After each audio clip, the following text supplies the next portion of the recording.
خالی ہونا چاہیے. ورنہ مجھے بھی حیرانگی ہوئی کہ آپریشن سے 2 گھنٹے پہلے ہمارے ساتھ کمشنر اسلام آباد نے مذاکرات کیے. ان کے ساتھ اور بھی انتظامیہ کے لوگ تھے جو اوپر کار تھی اس میں ہمارے ساتھ وہ بیٹھے.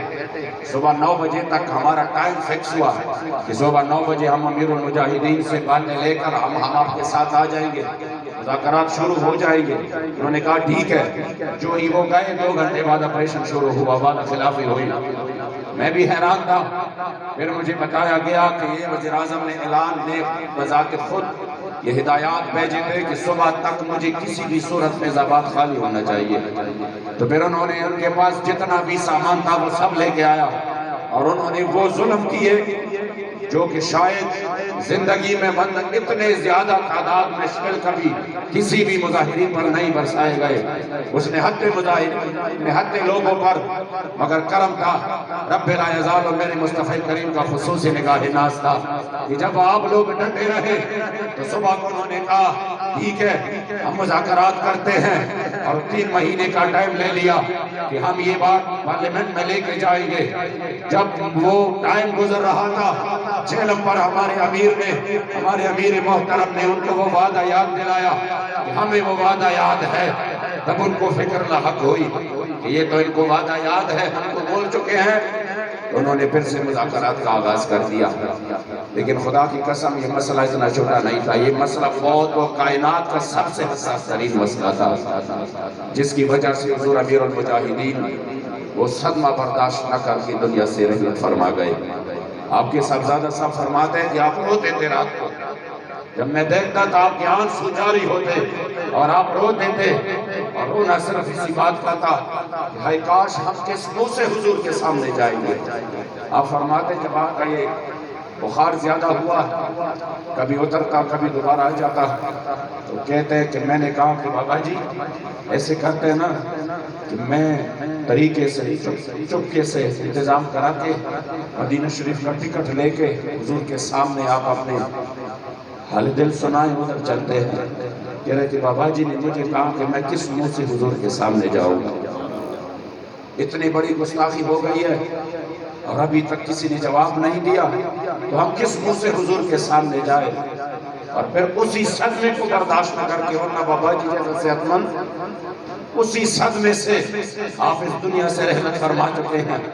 آپ یقین کریں سوچ بھی نہیں سکتے کہ اتنے بڑے مسئلے میں مسلمانوں کی خاموشی کتنی مانیفیسٹ خاموشی ہے. بندہ حیران رہ جاتا ہے. وزیر اعظم کے اپنے اوپر بات آتا ہے تو 2 دن میں اجلاس بلا کے اعتماد کا ووٹ کرا کے کچھ مصنوعی عزت افزائی کر کے فارغ ہوتے ہیں. لیکن میرے کریم آقا کے عزت و ناموس کا مسئلہ ہو, 3 مہینے گزرنے کے حق کو ہے وہی ٹال مٹول, وہی ادھر ادھر.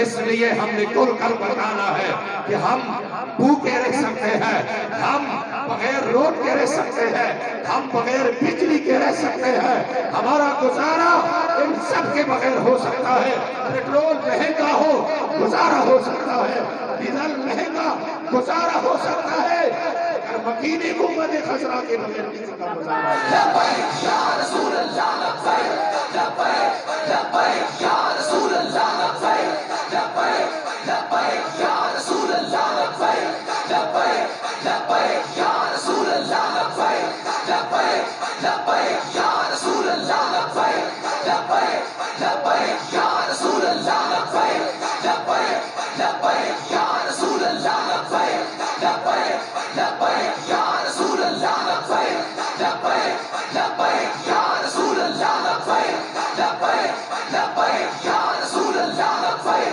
لبیک لبیک یا رسول اللہ لبیک, لبیک لبیک یا رسول اللہ لبیک, لبیک لبیک یا رسول اللہ لبیک, لبیک لبیک یا رسول اللہ لبیک.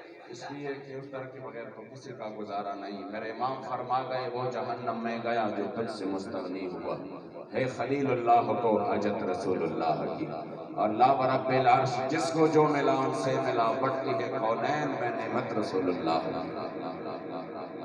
تب حکومت نے کہا پہلے مذاکرات میں تو یہی تھا کہ ہم شرمندہ ہیں, یہ ہم نہیں کر سکتے. ہم نے کہا جب آپ نہیں کر سکتے تو ہم حضور کے لیے جان دے سکتے ہیں. ہم حاضر ہیں اپنے کریم آقا کے لیے، اور انشاءاللہ ہم اپنے امیر کے ایک اشارے کے منتظر ہیں، اور خدا کی قسم مبالغہ نہیں ہے، وہ اشارہ دیں گے کہ آپ نے قربانی دینا ہے، خدا کی قسم ہم یہ نہیں کہیں گے کہ حضور اس طرف سے یا اس طرف سے، ہم نے یہ گردنیں رکھی ہی حضور کی طرف۔ لبیک لبیک یا رسول اللہ، لبیک لبیک لبیک یا رسول اللہ، لبیک لبیک لبیک یا رسول اللہ، لبیک لبیک لبیک یا رسول اللہ، لبیک لبیک لبیک یا رسول اللہ، لبیک لبیک لبیک یا رسول اللہ، لبیک لبیک لبیک یا رسول اللہ، لبیک لبیک۔ اب جو بات ہے وہ میں آپ کے سامنے رکھ رہا ہوں، بہت قیمتی ہے، اب سنیے گا۔ جب آپ کے اس اخلاص اور ان جذبات کی بدولت اللہ کریم نے ان پر وہ رعب طاری کیا کہ یہ امت اس مسئلے میں پوری طور پر کڑی ہے، تو انہوں نے کہا ٹھیک ہے، پھر ہمیں ٹائم چاہیے، پھر ہم نے کہا ٹھیک ہے، اگر آپ کو اب احساس ہو گیا کہ یہ بہت ضروری مسئلہ ہے اور اس کو حل کرنا ہے تو ہم اور ٹائم دے سکتے ہیں۔ اس کا اعلان جو ہے نا خود وزیر اعظم پاکستان کرے گا، کیونکہ آپ لوگوں کے اعلانات ہوئے ہیں، اس کے بغیر پھر انہوں نے جو ٹال مٹول کی، اس کے بعد الحمدللہ آپ کے انہیں سچے جذبات کی بدولت وہ یہ بات بھی مان گئے، اور وہ اعلان بھی آپ نے سنا۔ جو سب سے قیمتی بات ہے وہ یہ ہے کہ 20 اپریل سے پہلے اگر حکومت وقت اس مطالبے کو پارلیمنٹ میں لے کے جاتا ہے اور پھر یہ بل پاس ہو جاتا ہے اور فرانس کا سفیر ملک بدر ہوتا ہے، تو خدا کی قسم صرف لبیک والوں کا نہیں، پوری امت مسلمہ کا سر فخر سے بلند ہو جائے گا۔ لبیک لبیک یا رسول اللہ، لبیک لبیک لبیک یا رسول اللہ، لبیک لبیک لبیک یا رسول اللہ، لبیک لبیک لبیک یا رسول اللہ، لبیک لبیک لبیک یا رسول اللہ، لبیک۔ دنیا کو پتہ چلے گا کہ ہمارے اتنی کوششوں کے باوجود اب بھی پاکستان میں حضور کے وہ غلام رہتے ہیں جو حضور کے نام پر اپنا تن من دھن قربان کرنے کے لیے تیار ہیں۔ ان کو پتہ چلے گا کہ وہ فرانس کے کاروبار نہیں چاہتے، امپورٹ ایکسپورٹ نہیں چاہتے، وہ فرانس کے ساتھ وہ تھوکتے بھی نہیں ہیں اس مال و دولت پر، وہ اپنے کریم آقا کی غلامی چاہتے ہیں۔ خدا کی قسم پوری دنیا کو یہ پیغام جائے گا، ان کو پتا ہے کہ یہ جو کلاب النار کلاب الدنیا بیٹھے ہیں، ان کے درمیان وہ لوگ بھی ہیں جو کہتے ہیں ہم نے گستاخوں کے ملک کا پیسہ نہیں چاہیے، ہمیں ان کے ساتھ کاروبار نہیں چاہیے۔ جس طرح میرے کریم آقا نے مسجد درار، جو وہ مسجد جو گستاخوں نے بنایا، حضور کے خلاف بنایا، میرے کریم آقا نے فرمایا گرا دو اس کو، جلا دو اس کو، اور پھر اس کے بعد اس کے جتنے بھی سامان تھا صحابہ فرماتے حضور پھر اس گلی میں بھی نہیں گئے، حضور اس گلی سے پھر حضور نہیں گزر کے گئے جو گستاخوں کی تھی۔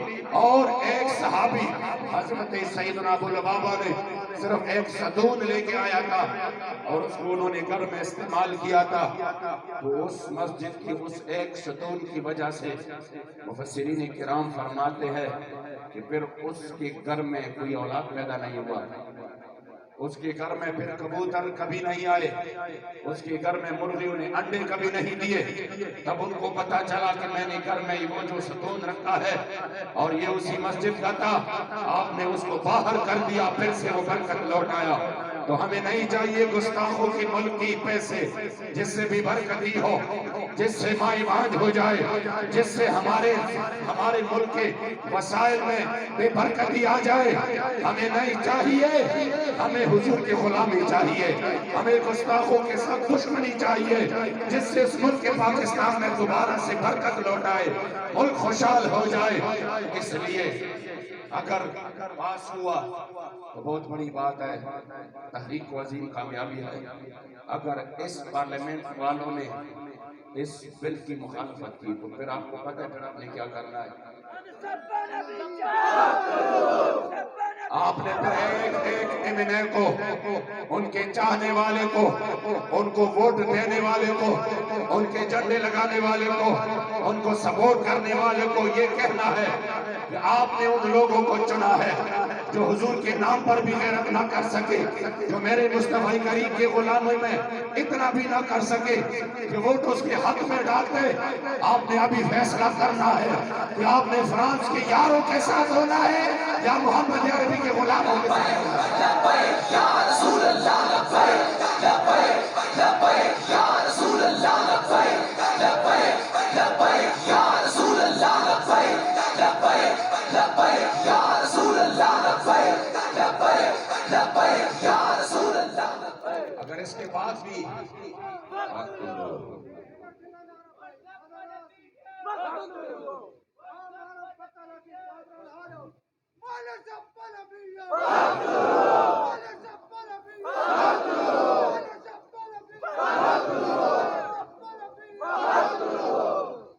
اس لیے کہ ہمارے لیے تو اصول بالکل واضح ہے، بہت سادہ ہے، کوثر اصول دوستی اپنا جو ان سے بے تعلق ہو ہمارا ہو نہیں سکتا۔ انشاءاللہ پھر آپ نے اسی انداز سے ان کو اور ان کے چاہنے والوں کو سمجھانا ہے کہ اب ہمارا اور آپ کا کوئی تعلق نہیں، تعلق ہوگا تو حضور کی وجہ سے ہوگا، ہمیشہ تعلق ہوگا تو میرے مصطفی کریم کی وجہ سے ہوگا، اس لیے کہ یہ سب کچھ حضور کی وجہ سے ہے۔ آپ یہ جو بہار ہے، یہ جو سب کچھ ہے الحمدللہ یہ میرے مصطفی کریم کی وجہ سے ہے۔ آج جو ہمارے بھائیوں پر خوشی کے لمحات آئے ہیں اور آپ لوگ سارے انشاءاللہ تعالی قیامت کے دن بھی اگر ہماری بخشش کا سامان ہو تو اس کا سبب و وجہ بھی میرے مصطفی کریم علیہ السلام